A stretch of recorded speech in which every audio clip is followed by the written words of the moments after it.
Շնորհակալություն Նարեկ Կիրակոսյան Factor TV։ Պարոն Քոչարյան, դուք մասամբ անդրադարձաք Նիկոլ Փաշինյանի ընդդիմությանը եւ հատկապես Հայաստան Դաշինքին գանձ համարելուն։ Երբ 21 թվականին ձեզ հարցրեցի, թե ինչ էի կարել ժողովրդին, որ չկարողացան ձեզ ներել եւ քվետալ Փաշինյանի արածներից հետո, պատերազմից հետո դուք չկարողացաք այդ հարցին պատասխանել։ Հիմա ունեք պատասխան, այդ ինչ է կարել այս տարիների ընթացքում, որ դուք այս իշխանության համար դարել եք հարմար ընդդիմություն, որ իրենք ամեն անգամ պարբերաբար մեծ ուրախությամբ արձանագրում են, որ այս ընդդիմությունը իրենց համար այնքան հարմար է, որ ինչքան դուք կաք, ասում են ինչքան Քոչարյանը խոսի, մենք այդքան իշխանության ենք մնալու։ Եվ մարտի 1-ի հետ կապված, պարոն Քոչարյան, ՄԻԵԴ-ը վճիռ է հրապարակել 17 տարի անց, որով Եվրոպական դատարանը բավարարել է զոհերի իրավահաջորդների բողոքն ու արձանագրել, որ խախտվել է նրանց կյանքի իրավունքը, սպանվել են անհամաչափ միջոցներից, այդ թվում մարտական փամփուշտներից, ոստիկանությունը ոչ պրոֆեսիոնալ գործողություններ է կատարել։ Պարոն Քոչարյան, ՄԻԵԴ-ը արձանագրում է, որ ձեր նախագահության օրոք պետությունը չի կարողացել իր քաղաքացիներին պաշտպանել եւ նրանք սպանվել են։ Դուք այս մասին ինչ ասելիք ունեք եւ կա արդյոք մի որոշում, մի հրաման, որը 2008-ին կայացրել եք եւ հիմա փոշմանում եք։ 3 հարց դարավ։ 2.5։ Լավ, հիմա տարանջատ եք իրարից։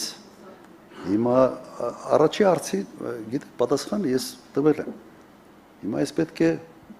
կրկնեմ գրեթե այն ամենը, ինչ որ ասել եմ։ 21 թվականի հետ ես չէի համեմատի ընտրությունները մեկ պատճառով։ Իսկապես 21 թվականի ԿՊ-ն ընտրվել է Նիկոլ Փաշինյանի բարձր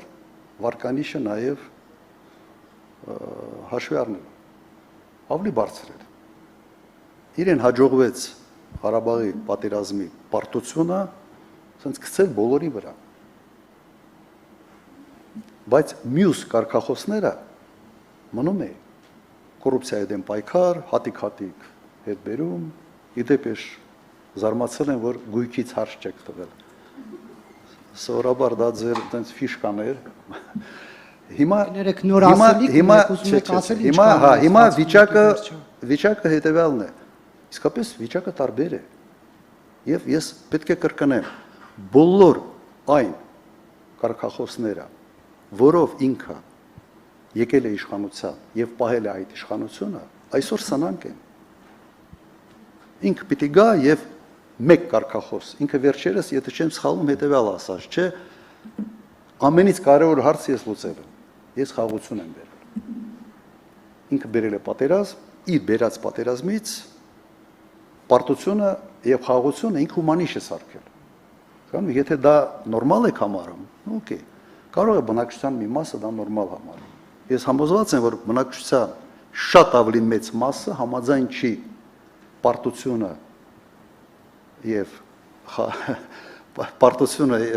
հումանիշ դարձնել բանի հետ խաղաղություն։ Չի լինում։ Հիմա գնում են ինչ որ հանդիպումներ էին ունենում, պարտությունը նորացև է, դրա այդ խորագրի շրջանակներում նաև այսպիսի մեմեր կա, եթե չեմ սխալվում, նաև սոցիալական ցանցերում։ Հիմա այդ հարցի պատասխանը սա է։ Հիմա Չէ, կներեք, դուք չեք կարծում, որ դուք խոցելի դրա համար Նիկոլ Փաշինյանի համար գանձ եք։ Նարեկ, պոլեմիկայի չի, հարց տվել եք, պատասխան, չէ, ումից եք տարբերվում, որ պիտի պոլեմիկացի։ Այդ հարցը արդեն հնչել է, չէ, գանձի հարցը ես պատասխանել եմ։ Հիմա անցնենք, եթե դուք եք այդպես համարում, դա ձեր խնդիրն է, բայց հարցը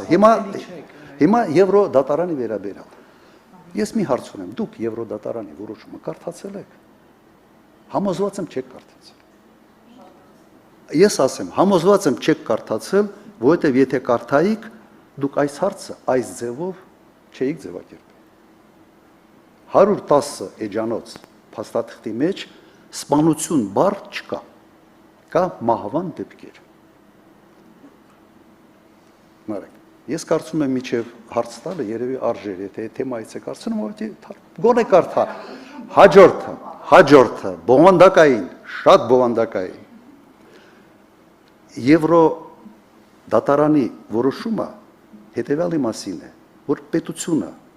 ջանքեր բավարար չի գործադրել մահվան դեպքերը բացահայտելու համար։ Այդ հայցը եղել է 11 թվականին, ես արդեն 3 տարի նախագահ չէի, եւ 11 թվականից մինչև այսօր պետությունը բավարար ջանքեր չի գործադրել մահվան դեպքերը բացահայտելու համար։ Ավելին ստեղից մի բան էլ ավելացնեմ։ Միեդի որոշումները, բոլոր որոշումները կապված մարտի 1-ի հետ ինձ համար առ ոչինչ չեն մեկ պատճառով 18 թվականից հետո, որովհետև պետությունը այդ գործերի քննման ժամանակ չի պաշտպանվել եւ միեդը մոտ 6-7 անգամ այստեղ կրկնում է ուղղակի չեն տրամադրել այս փաստաթղթերը, չեն տրամադրել սա, չեն տրամադրել նա, մոտ 6-7 անգամ։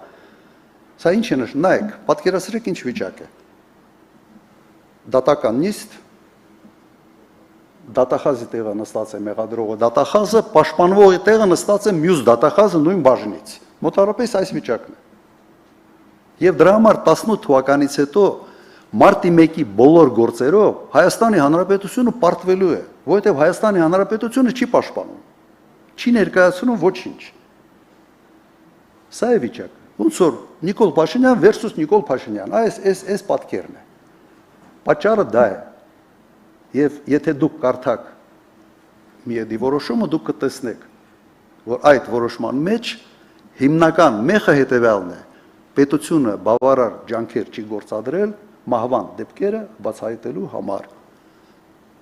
7 տարի, ավելի քան 7 տարի գործադիր իշխանությունը եւ քննչական մարմինները ենթակա են վարչապետին։ Բացահայտեք։ Հենց առաջի դատական նիստին մարտի 1-ի հետ կապված իմ փաստաբանները պնդում էին. բացահայտեք, սխալողությամբ են գնում, սրանով չպետք է զբաղվեք, չեն բացահայտում։ Ես ընդամենը մարտի 1-ից հետո պաշտոն եմ եղել 1 ամիս 8 օր։ Okay։ Դրա համար միեդի որոշումը ինձ չի ուղղված։ Ուղղված է նրանք, ովքեր բավարար ջանքեր չեն գործադրել սպանությունները բացահայտելու համար։ Եթե գործադրեին, իրենց վրա դուրս կգային։ Ցախ հատված առաջի շարք, խնդրեմ հրապարակ։